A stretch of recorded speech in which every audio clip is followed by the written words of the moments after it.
Okay, I'm going to solve question 1 in C programming.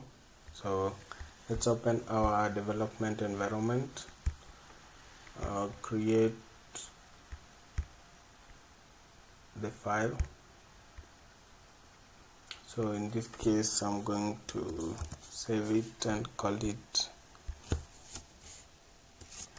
1.c. Remember, you have to save it to the extension .c for it to work. So let's import the header files. Have to include stdio.h. that is the header file for the standard input output, and then let's include the header for math, which avails to us the calculations that we might need in regards to the math, right? So I'm going to comment here the formula we are going to implement. So our distance is going to be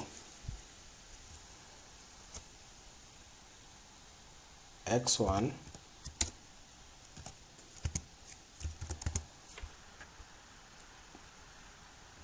well, you can go back to the question and read the question again if you want to. So you have x1 minus x2, you square that, plus y1 minus y2, you square that, right? And then you square root that answer, right? So we are going to implement that, right? So come here, do x minus x1 x2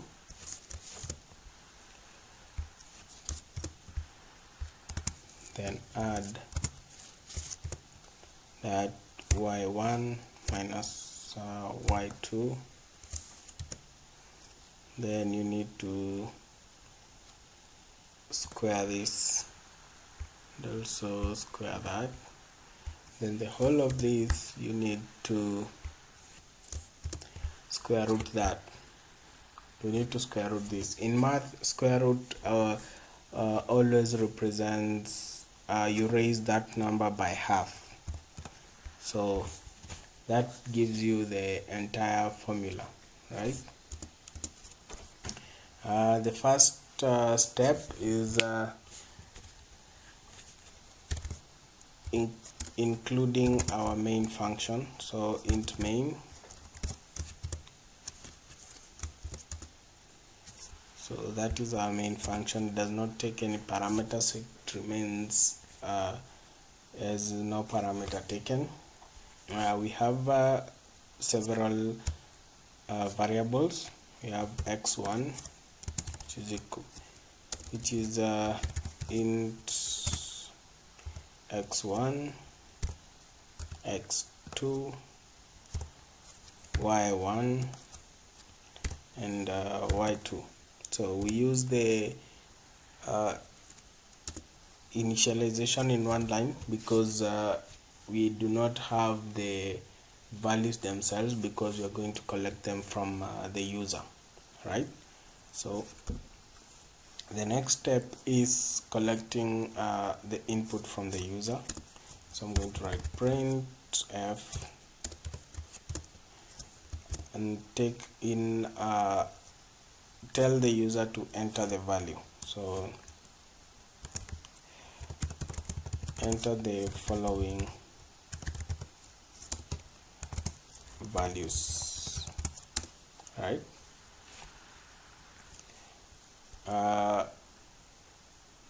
We can do this by entering them in the next line, right?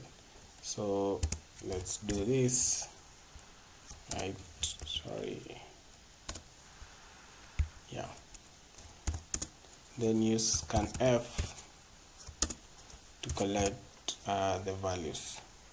Right, so you have the integers, so it's %d, another %d,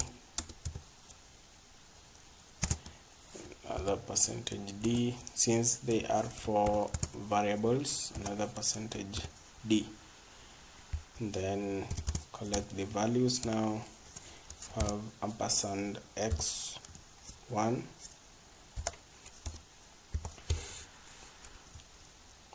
ampersand x2 ampersand y1 and comma ampersand y2. So the ampersand ties the values that are being entered to each variable, right? So after you have entered, now you have to implement the distance variable, which is a formula by itself, right? So let's come here. So we have to initialize the distance, right? So the distance itself will be, when you look at the formula itself, you have additions, subtractions, and also you have raising to a certain power, square rooting it, and all that. So chances are your distance will be a float value. So a float value is basically a number that will end up having decimal places, right? So that is float distance, right? So we have to now compute the distance, right? So your distance is going to take several variables and compute the distance itself, right? So let's start with the first section, right? So as we put out the formula up here, we are going to copy that and make modifications to it, right? Using what we have, right? So we are going to square root this,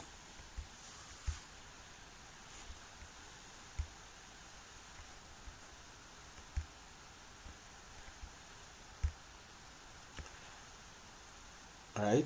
So what does squaring mean? It means you multiply the two values. So let's start here. We can break down the formula.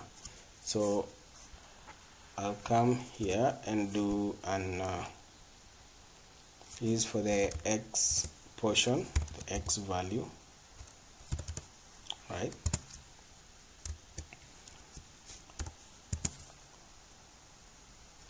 Which will be equal to x1 minus x2, right? So the value I get there, then I have to do the square of this value, right? So you have x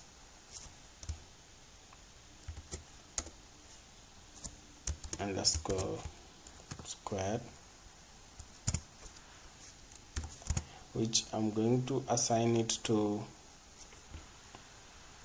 So you have to initialize the values you need here. So this will be an integer and this will be an integer also, right?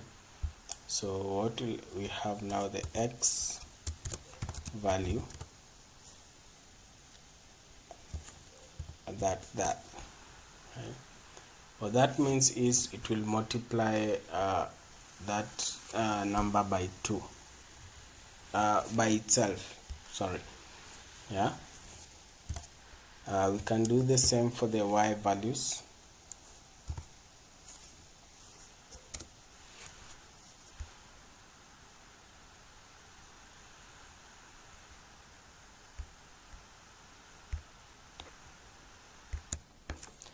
Okay, so we have to get the square of this, so this is value times 2, that is value multiplied by itself. We have to do this for the same for y, so the y value is given as y1 minus y2, then we have the y squared, which will be equal to this y value multiplied by itself. So here we have covered this, so this becomes our x2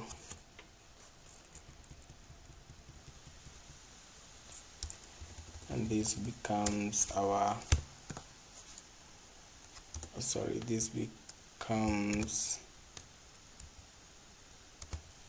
y underscore 2, this is x underscore 2, right? So now this is not the distance, this is this inner value. We've gotten this inner value. Now we have to square root, right? Now I'll call this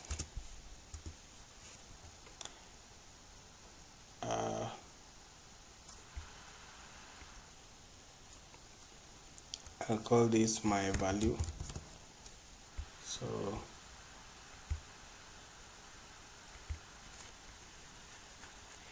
I'll call this my float value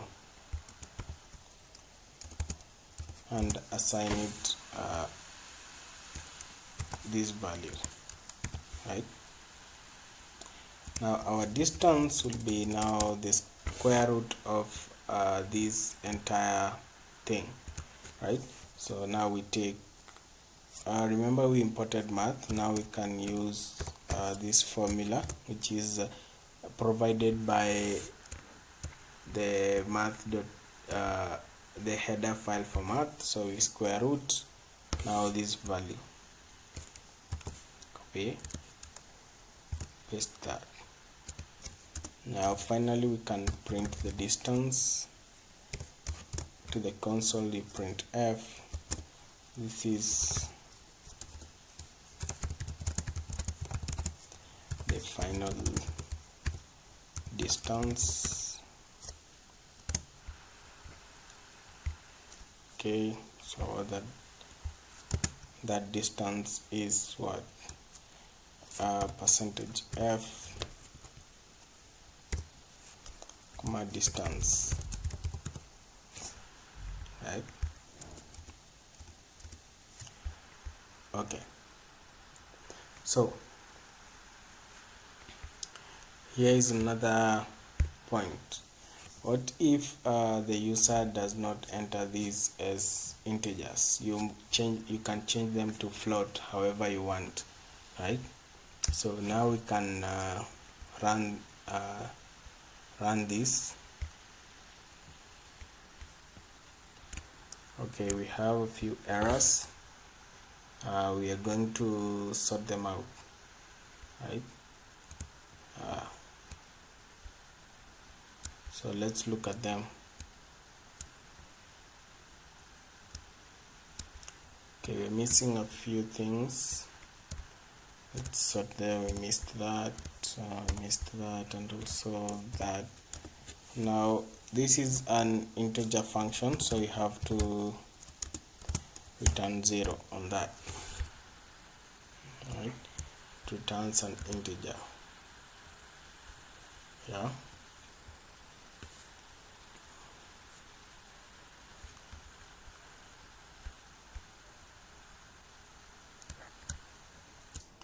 Okay, now that we have sorted the errors, we build that again. That tells us you have no errors and no warnings. So now we can run this, right? So it tells you enter your values. I'll use 3, 3, 3, 3, 3. By using this, that means that I have coordinates of 3, 3, 3 and 3, which means basically means it's the same point. So that gives us a distance of 0. So it's 3 comma 3 on the y-axis and 3 comma 3 and 3 comma 3, which means it's the same point on the Cartesian plane, which now gives you 0 is the distance. We can try another set of coordinates, right? Let's try 5 and 6, then 20 and 10, right? So that gives you a distance of 10 between the 2 points on that Cartesian plane, right? Okay. We can modify you can modify this to enter the values according to how they are ranked, right? So for example, you might add